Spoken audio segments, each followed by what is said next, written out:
In the first session that we're going to have, it is a hot seat, and it's called In Pursuit of Prosperity. The COVID-19 pandemic highlighted the need for more resilient and sustainable tourism models. There's been an increase in spend for holidays. In actual fact, that's 13% increase that there has been since COVID-19. This means the industry has to keep up with the pace for demand. To ensure scalability and competitive advantage, organizations must focus on two things: technology and, of course, ESG. So to look at how travel and tourism investment is changing in today's economy, I'm going to call up on stage our fourth moderator who will help us steer this conversation, Tanya Habimana, together with her panel members, please.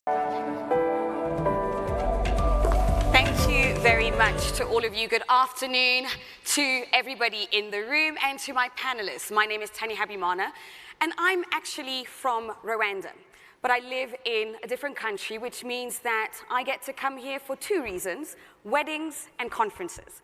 Now, the one thing that I love about coming for conferences is I get to experience my country, my city, Kigali, as a traveler, as a tourist.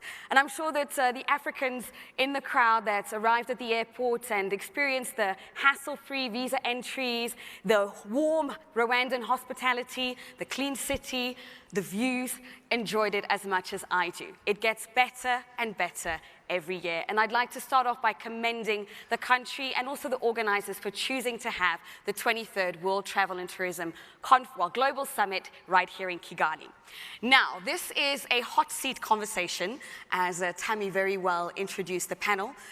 And we're going to be talking about one of my favorite topics. On a day-by-day basis, I report on African and global capital markets, the financial industry, the economy, and business at large. So I'm all about the money. Who's making it, who's losing it, why, what, when, and where. In this panel discussion, we're going to be looking at the market opportunity for travel and tourism. Now, the interesting thing, Tammy gave us the scene setter of the COVID-19 pandemic. The travel industry is growing, but where I would like to start off is firstly by introducing my panel.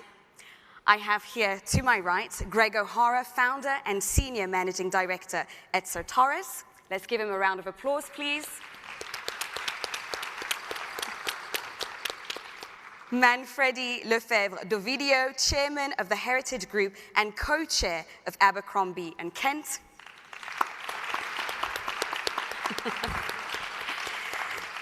And Mariana Oleskev, chairperson for the Ukraine State Agency for Tourism Development.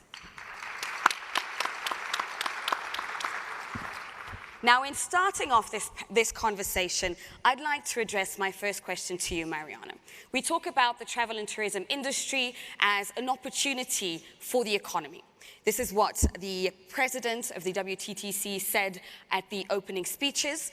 But in a country such as yours that is currently undergoing a crisis, what does this look like for you? Where is the opportunity? Yes, actually, the ongoing cruel war in Ukraine takes a lot of lives of our people, and also it takes a lot of our territories and tourism pearls of Ukraine. So it all started actually by the attempt of annexion of Crimea by Russia, by occupying our most popular tourism destination and turning it into a military base. So you can see here that, places can be nice ones to welcome their guests, but also they can become the places where the launch of missiles are taking place. But at the same time, challenging all these difficulties, our tourism and travel industry still keeps working. And domestic tourism is the core to keep it going. We have even new hotels opening in Ukraine these years, and they are full with tourists, Ukrainian families with kids who go to some of the territories that are considered to be safer, western part of Ukraine bordering with the EU, and they spend their vacation there. And we also, at some point, even face how it changes local communities. We talk with them about sustainability, even during the war, yes. So this is not also a very, very important topic to us. But at the same time, we see tourism as a possibility for our economy to recover after the war is over, and we can invite international tourists to visit us. And we need to get ready for that, because it's one of the easiest way to to bring money, foreign currency into economy, and it doesn't need as much efforts as to build new factories or to make some kind of production. Ukraine didn't use it before the possibilities so much for the tourism. You know, we are an agricultural country, and we provide wheat, oil, sunflower oil to also African countries. We have challenges in doing this now, but we do have transformation also from our agricultural industry when we have tourism in place in some of the communities, because then they start producing not this mass market and big amounts of products, but more craft production, local product, food. And this is something we also work now to develop and to be ready to host a lot of international tourists, and all of you, I hope soon in Ukraine. That's really encouraging to hear, particularly as you're painting a picture of an economy that is undergoing horrific events, and yet you're seeing an opportunity for travel and tourism to be used to grow the country. When we're looking at the African continent in particular, a lot of the narratives that have been going around for some of the countries is, oh, but wasn't there a crisis here? I mean, this very country, wasn't there a war? You see what I mean? So I guess what I'm curious to hear from when it comes to this topic, Manfredi, is how can we attract more investments? How can we learn from other countries in terms of attracting investments into the African continent? Well, the rule number one to attract investments is to offer stability from every point of view, fiscal, tax, legislation, labor. It's also to facilitate to have talent coming in if you don't have it, and to train talent. That's the basic. Of course, then there are the bottlenecks. If you want to develop a destination, you need to have flights right to the destination. And the flights have to connect with the top markets which supply tourists. So United States of America, Europe, and so on. And it goes on, because then you need to have flights in between the countries and within the countries.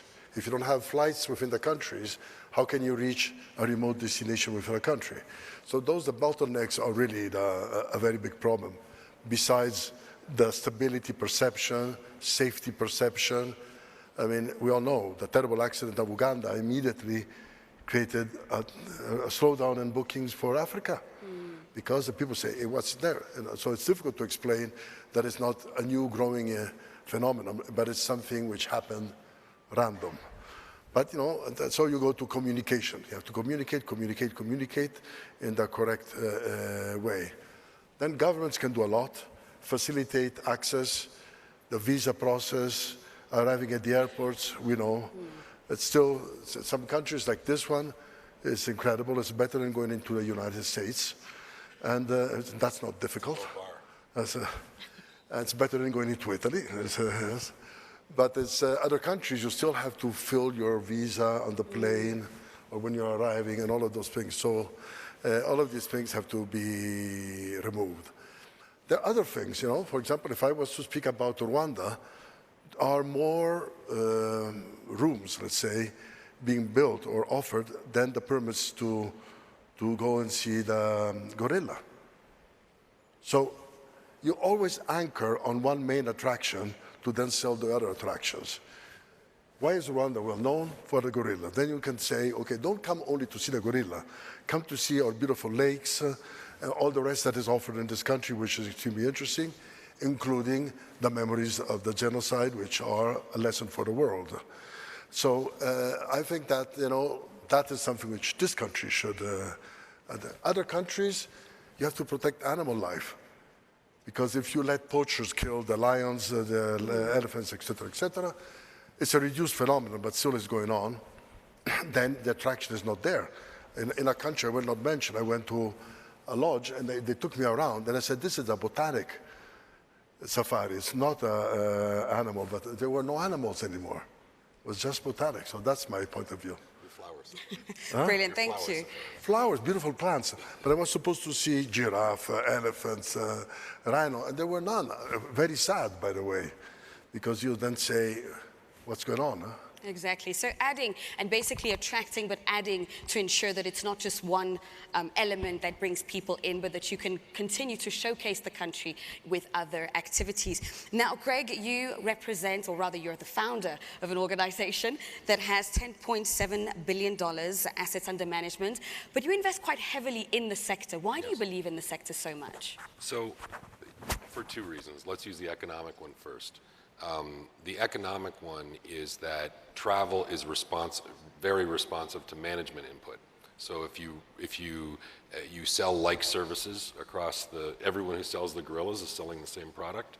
So by having better management, you can sell it better. We have growth in travel. If you look at consumer spending categories across the world, there's only 3 that are flat or up. You have entertainment, which is about flat, primarily driven by live events. Movie theaters aren't attracting more people.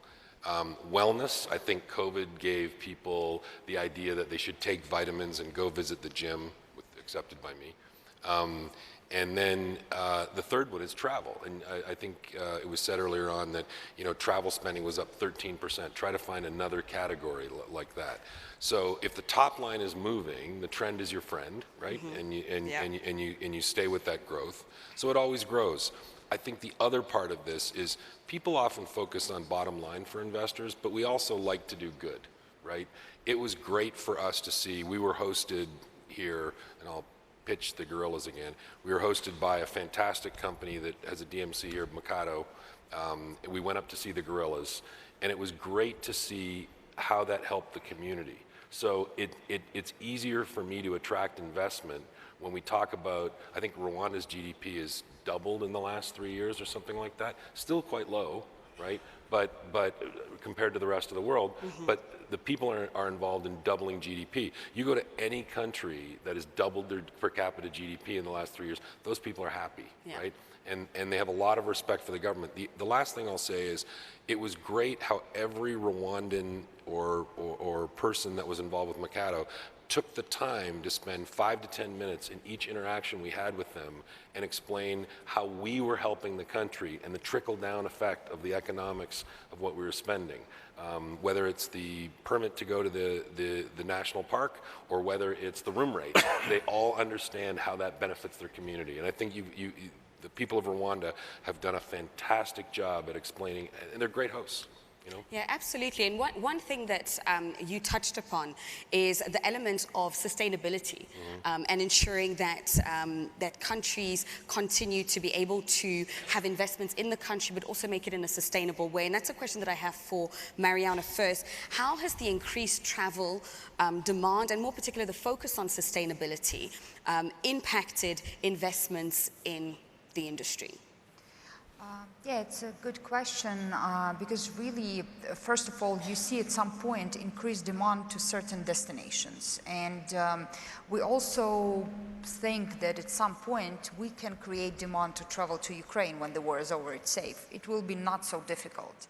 But more difficult is to actually make everything ready for that and also create conditions for investment now, because later it will be more, chaotic. People will just start traveling.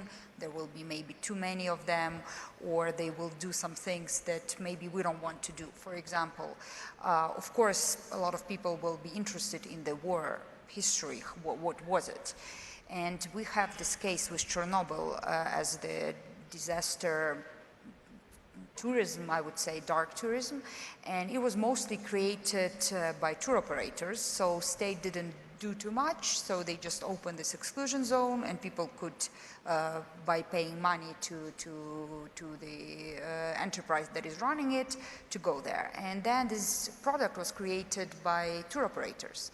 And then you could see some fun there, because people were going and, you know, taking pictures with radiation that is high, but actually it's a disaster. So a lot of people died there, and there were consequences also, and there were reasons for that, because it was Soviet Union, and now we see the behavior of Soviet Union that time by hiding some information, by manipulating information, also what is Russia doing. So we now all started already working on this root of the war, memory of war. We work in Kyiv region that was liberated last spring, and now we work with communities, how they want people to see the events that were there, what messages we want to tell. Because when we will at some point see a lot of sites and, I don't know, taking pictures, or we're trying to do some military stuff because they would think it's funny, the war is no fun. So now as a government, we take actions to prevent such things. So it is very important, and I think it's much easier while you don't have yet tourism so well developed in some territories, to make it, you know, to work on this sustainability plan than when you already have over-tourism or some damages to the nature or damages to local communities, to work with that. And regarding investment, it's also very important not just to invite everybody and build all type of hotels with, I don't know, 20-floor buildings in the area where you have just very low buildings. It's very important to see it as sustainable. And I think that the government's and local communities' job is very important here. Not run for money and investment, but think about long-term goals. Absolutely. And Manfredi, I'd like to bring you in with the same question, but looking particularly with luxury. How is sustainability looked at within the luxury sector? And also, what are some of the changing trends that you're seeing within the sector? How many hours do we have? Just a few minutes, actually. Yeah. So first of all, I don't like to define luxury. It's an abused term. You have luxury car wash. So I call it exceptional travel. The second thing is I live, for me, in the capital of exceptional travel, which is Monaco, where everything is exceptional there. So, and we've seen the evolution. I've been there for 51 years. A change. It was an exceptional place, and it is incredibly more. So you can start. Let's focus on cruise ships, which is a thing I know best. So ratios, passenger size of the cabin. It was 23, 24 square meters, 230 square foot. Now we're going to have an average of 50 square meters, 500 square feet. Average cabin space. People want to have space. Ladies travel with clothes, and they need, and the husbands don't want to be living in the middle of ladies' clothes. They need space, large toilets and everything else. Possibly also separate rooms. So you wake up early, you can work. The tonnage of the ships used to be 40, 50 tons per passenger, now 85. Volumes, the entertainment area. It's then entertainment. You have all sorts of things. You're staying on a ship for 10 days. You want to have a lot of variety. Restaurants, music, dancing, you name it. So it goes, cinema, everything. And it goes on and on. And then, not to mention the spa. I don't go to the spa, but they tell me that on the ships we need to have big spa. And now everybody wants to have us. And they come to me and say, oh, Manfredi, you have a fantastic spa on the ship. I've never been there, but I know that it is, with incredible equipment and et cetera, et cetera. So the needs of the people have changed. And I guess that the spending amount of money that the people are willing to dedicate to their free time is becoming much more, because they realize that at home they have 10 raincoats. They don't need an 11th. But they have only a given amount of days. I'm consuming every year 5% of my life if I can arrive to 90 years old. So, I mean, vacation days are very precious. I'm going to spend much more for that than to keep a Rolls Royce in a garage, which is going to... And that is a common trend of people. And that's an interesting notion that you bring, the notion of time. Time is a luxury. With that, actually, I'd like to close off by getting an understanding from all of you how you view the future of the industry and where you think that the priority should be in enabling us to boost it. And I'd like to start with you, Greg. I was going to cede that to Mariana. I think it's interesting. You were talking about sustainability, both of you, and I was thinking about how that, before we answer the question, how that was a relative term, right? So today, for Mariana, sustainability might be, let's keep our population alive and let's protect our borders. That's sustainable for Mariana today, right? To me, it might be, as an investor, I have to create economic sustainability, because if the company can't sustain itself, it will go out of business. For Manfredi, it might be cultural sustainability, because without being able to sell Rwandan culture, I have nothing to be able to sell. But in answer, listen, I think right now, I'll give you a capital markets view in case anyone's interested. I think most of the travel industry is sold forward. So I think if you look at the underlying earnings power of the businesses that we run, we expect 2024, by and large, to be a better year than 2023. But if you look at the capital markets, you've seen 30 to 40% decline in value, so you've got this big multiple compression.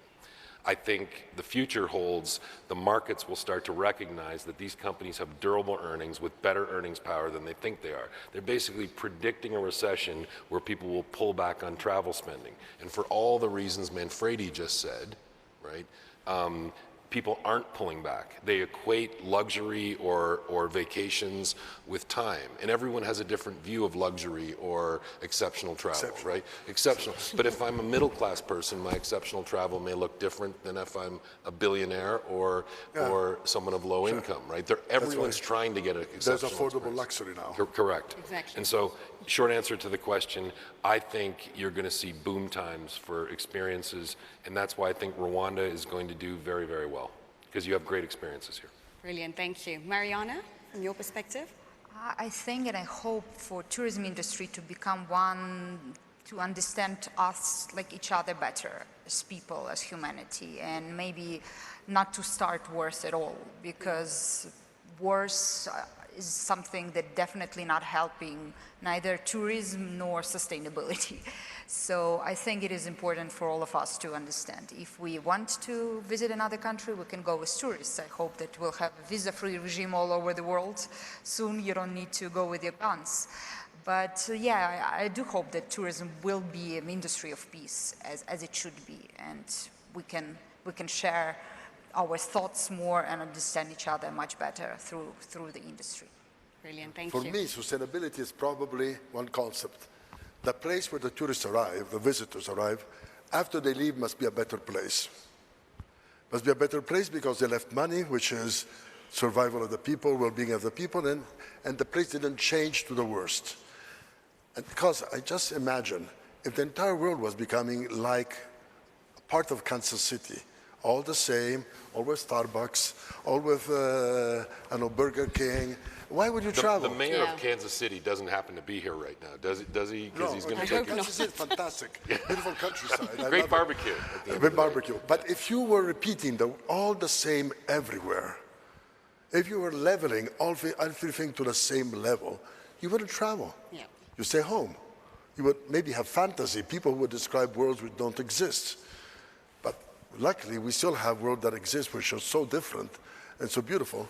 So that is my job, is to bring people to destinations which they can discover, which are fantastic. So, and they're not only fantastic because what they were, what their nature is, they can be also fantastic for what human beings are building now. So to discover that a place like Rwanda in 20 years has become what it is, it's something interesting. It's interesting to learn, and I think from your point of view, is to know what can happen after a tragedy like the one that you're living. There's a future. Because if Rwanda was able to deliver this kind of country, city, people, everybody's smiling to you. That is also a hope for you. Because you have the beauties, Kiev, not only Odessa or the coast. It's a beautiful country. Fantastic. Thank you very much. A lot of optimism, and it's a beautiful closing point in how travel can be a unifier of people, a connector, that we can learn from one another, that we can explore new places and be more connected. Thank you very much to my panel. Let's give them a big round of applause. We had Greg O'Hara, founder and senior managing director at Certares, Manfredi Lefebvre Dovidio, chairman Heritage Group and co-chair at Abercrombie and Kent, and Mariana Oleskev, a chairperson for the Ukraine State Agency for Tourism Development. Thank you very much.